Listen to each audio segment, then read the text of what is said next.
From the NWTV studios on the campus of Northwestern Oklahoma State University, this is 7 News.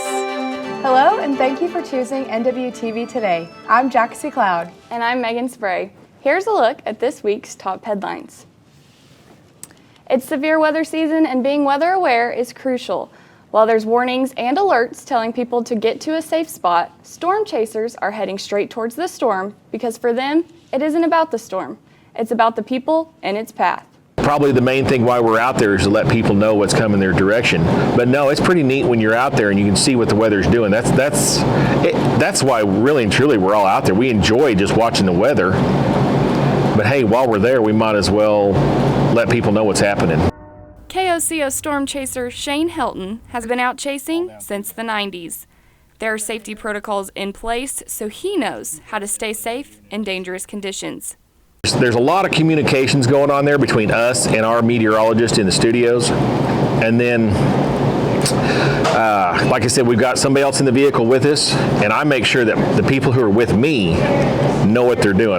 Most people would think that there's training to complete before professionally chasing, but News 9 storm chaser Kyle Wilson utilizes public resources to be knowledgeable in the field. Pretty much just firsthand and going out and seeing stuff, and also, you know, the National Weather Service and OK First class. Pretty much all the training I've had so far. Most of the time, you know, you can really pinpoint exactly where the tornado or whatever is going to be. And so knowing what you're looking at on radar and really keeping an eye on it inside the truck is kind of how you're going to stay safe. Wilson took over the Northwest area after longtime storm chaser Marty Logan made the decision to retire from News 9. I enjoy getting things thrown at me and figuring out how to get out of it. I mean, we get in some predicaments storm chasing, especially at night, and you got to keep your cool or you may not be doing anything the next day. So it's just like when I was on the fire department. Sometimes you get in a jam and you better be thinking quick on your feet or you're going to be in trouble. One of the biggest dangers in storm chasing isn't always the storm itself, but other drivers. That's the parts that's almost got me killed. Yeah, a tornado hit my vehicle. Okay, it was a small one. I mean, I got lucky. But it was nothing like when you top the hill and there's somebody in your lane coming straight at you. What I would do is, if there's something that you're interested in, learn about it and go ahead and do it, but also think twice about it. If you want to go out and chase storms, you know, think twice. Think about the safety of it. Think about what could happen to you. Do it safely. That's the main thing right there. Having reliable transportation and consistent upkeep with the vehicle is an important part to the job.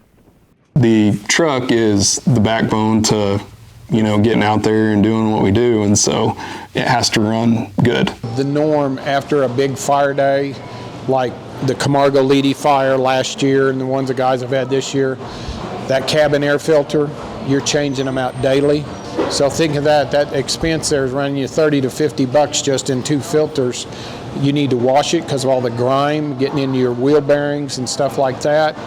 Your windshield's going to take a beating, the decals take a beating. Knowing how to manage intense situations while communicating clearly is a skill most chasers learn over time. We raise our voices. In fact, some of us were told to raise our voices because we almost became monotone. Because, I got a tornado on the ground, we're 5 miles north of Woodward, and we would get back and they'd say, okay, have a little bit of excitement in your voice. You know, raise your voice a little bit more excitement, because we had been trained to keep a cool head, and you've got to keep a cool head. It's kind of a balance. So you got to kind of have that balance of, yeah, you want your voice a little bit raised up so people know how serious it is, but you also want it to be down just a little bit so they can understand you. Wilson found himself in the middle of a storm recently and shared a clip of what it's like to inform in such conditions. Kyle, is it on the ground? David, it's over halfway to the ground. I'm calling it on the ground. It's just going to be to our north, probably about 200 yards, moving east.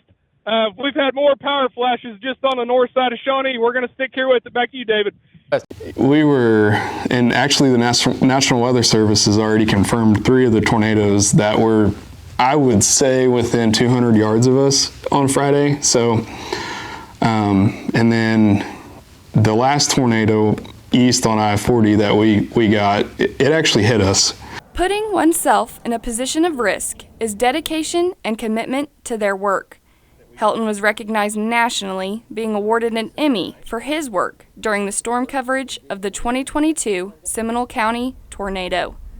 Thinking there's probably a tornado there.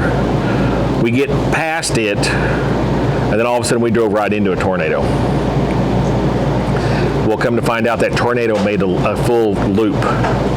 It was the same tornado, and then while we're stopped in the road, thankfully nothing happened because it dissipated pretty quick. While we're stopped in the road, a second one developed right there and then hit our vehicle and then went on and hit Shawnee. We won an Emmy off of that. Even with the risks, storm chasers continue to head toward danger when others are told to seek shelter, something many express thanks for. Said, you saved our life. If we would have went the way we were going, we would have got overrun with the fire. So those are the tidbits that I enjoy hearing. That's also, that's what I want to do. I want to save lives. Yes, it's not really a safe job, but being able to warn the public on what it is, what's coming, that's really crucial to me. And so if I have to, we always say it through the firefighter world, if we have to risk a little bit to save a lot, then we're going to do that. As storm chasing grows, so do the risks, not just from the weather, but from the growing number of people on the road. Still, for many chasers, the goal hasn't changed. Be there first and help others stay safe.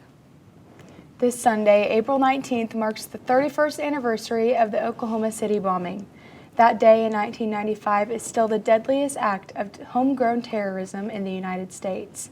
Following the tragedy, many Northwestern students who are studying media headed to Oklahoma City to cover the devastation, a learning opportunity most of them will never forget. For some college athletes, scholarships are more than financial awards. They are access to education, stability, and opportunity. At Northwestern Oklahoma State University, athletic scholarships have helped students like Elias Herrera and Kylie Adair pursue degrees while continuing the sport that shaped their lives. This is where the Northwestern Ranger baseball team spends their time practicing and playing games. But for one particular athlete, it's a reminder of his path to a new life. Elias Herrera is a senior right-handed pitcher from Venezuela. His life was forever changed by an athletic scholarship. It's really big for me. Being able to have a scholarship is like a blessing. It gave me the opportunity to have my degree and also play the sport that I really like. I've been playing this sport for years. I love it, and being able to do it while I'm studying at the same time in another language is really difficult for me, but at the same time, I just love it. If Herrera hadn't had the opportunity to continue his career with an athletic scholarship, his life would look much different. I think I'll be back home for sure, probably working, providing for my family. I don't think I'll be even playing baseball anymore. An athletic scholarship can change the trajectory of an athlete's future.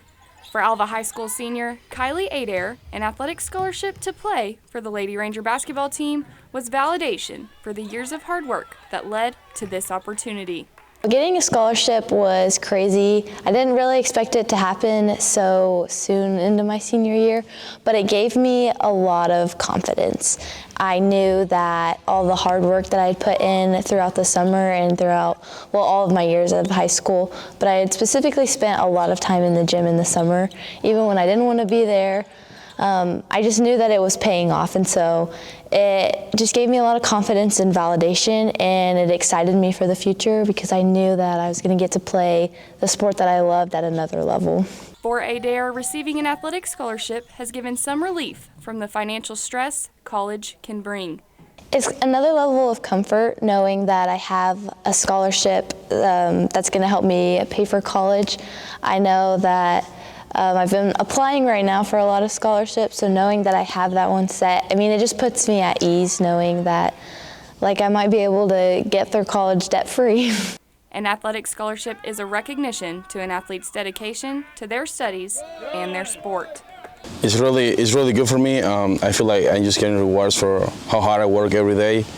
I work a lot on my English. I work a lot to be able to understand in the classroom, and I work really hard in the field, so I'm able to get the most amount that I can ever get for scholarships. Most work their entire life to obtain an athletic scholarship, and when they do, it's an unforgettable feeling. I mean, it really is a dream come true. I kind of have like a bucket list when I was little. Like I remember watching like Jaden Hobbs and Whitney Randall and all of them come, and whenever Jaden went to OSU, like I always thought, man, like I want to go play basketball in college, or I want to like a cutout in the All-State thing. And so to be able to accomplish some of those has been crazy, and I know that I would have made my little self very proud. This is Megan Spray with Northwestern Oklahoma State University.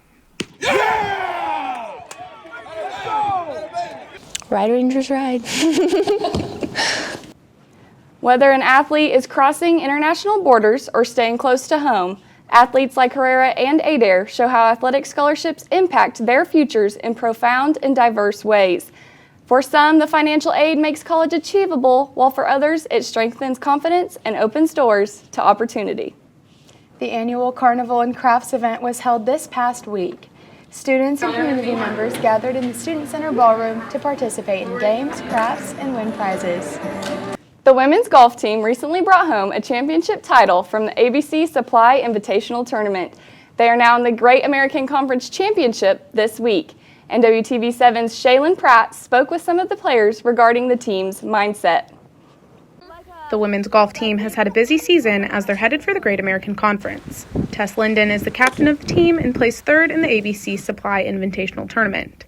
She spoke with me about the team's dynamic and how it helps drive their tournament wins. It's kind of an individual sport, but we still have like the team still, so I like how we practice together.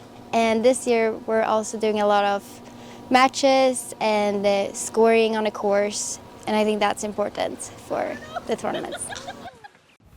Gracie Doak is a senior on the women's golf team and was runner-up at the ABC Supply Invitational Tournament. She spoke with me a little bit about her mindset as she is finishing up her final year on the team. I'm in my last year, so it's easier for me to put a lot of pressure on myself. But like the girls and especially the coaches have been really great at just like making sure we're all having fun and like actually enjoying our time out there rather than like putting a lot of pressure on ourselves to perform better. And I really love that. It's been really good for me mentally on the course, and it's just been great being on this team. The championship is from Monday through Wednesday at Paige Belcher Golf Course in Tulsa. The girls finished day one in second place, and Gracie Doak earned an all-GAC honorable mention team honors. Finally today, April 15th is tax day, so we went around campus to find out what some Northwestern students know about taxes. We asked, what's the most confusing part of taxes for you? Probably the most confusing thing about taxes is that there's taxes on every single thing, and yeah, it's just taxes on taxes on taxes, so. The most confusing thing about taxes is all of it, actually. I'm not sure because I don't do it, and I never will. Government will never get my money. That's a look at this week's headlines. For more, be sure to follow us on Instagram and Facebook. We'll see you next time.